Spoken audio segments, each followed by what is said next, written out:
Notes from Greenelsh, number 63. Forge Ahead. With July nearly upon us, I've been enjoying the pleasures of summer.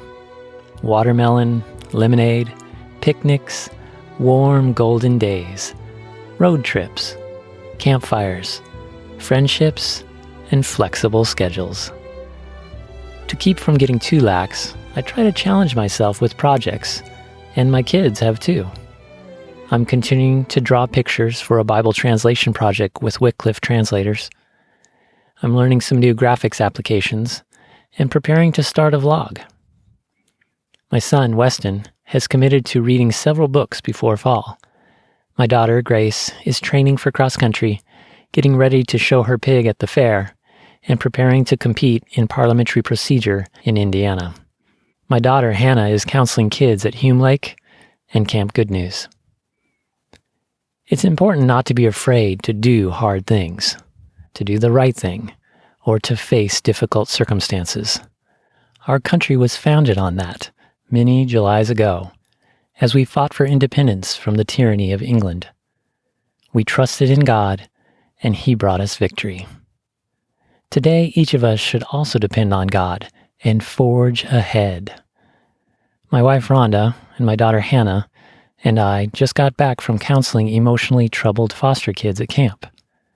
I worked with 2 boys for several days.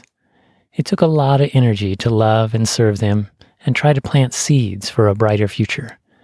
But it was worth it because of the change it forged in them and me.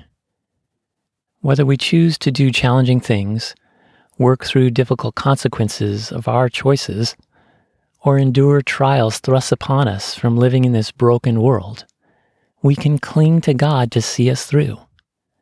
When we do, He will bring good out of it by transforming our character to be more like Jesus. James, the brother of Jesus, put it this way: "Consider it pure joy, my brothers and sisters, whenever you face trials of many kinds, because you know that the testing of your faith produces perseverance. Let perseverance finish its work so that you may be mature and complete, not lacking anything." Also, what you learn in the process enables you to identify with and help others. Is there a difficulty you are facing right now? A hard choice to do what's right, or something new you want to try? Talk to God about it, and let His love and truth guide you through the darkness, or let His wisdom and power enable you to do it. Centuries ago, when God miraculously delivered Israel out of oppressive slavery in Egypt, they faced the overwhelming challenge of re-entering the homeland God promised to give them. To do so required trusting God to help them conquer the wicked people who lived there. God told their leader Joshua it would be okay if he trusted and obeyed Him. He said, "Be strong and courageous, because you will lead these people to inherit the land I swore to their ancestors to give them. Be strong and very courageous. Be careful to obey all the law my servant Moses gave you. Do not turn from it to the right or to the left, that you may be successful wherever you go. Keep this book of the law always on your lips. Meditate on it day and night, so that you may be careful to do everything written in it. Then you will be prosperous and successful. Have I not commanded you? Be strong and courageous. Do not be afraid. Do not be discouraged, for the Lord your God will be with you wherever you go." I know this can be tough teaching to hear. Most of what I share with you is countercultural, but hopefully you see value in it. Our world constantly pushes us to seek comfort, ease, pleasure, and security for oneself. But this approach is temporary and unhealthy.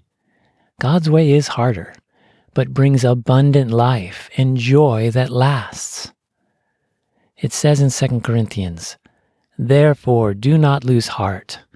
Though outwardly we are wasting away, Yet inwardly we are being renewed day by day, for our light and momentary troubles are achieving for us an eternal glory that far outweighs them all. So we fix our eyes not on what is seen, but on what is unseen, since what is seen is temporary, but what is unseen is eternal. Although putting God first and others first will always go against our human nature, which wants to please ourselves first, keep doing it, and it will change your life for the better. It won't always be easy, but it'll go well now and into eternity. Jesus said, "Enter through the narrow gate, for wide is the gate and broad is the road that leads to destruction, and many enter through it. But small is the gate and narrow the road that leads to life, and only a few find it." I'm with you in forging ahead.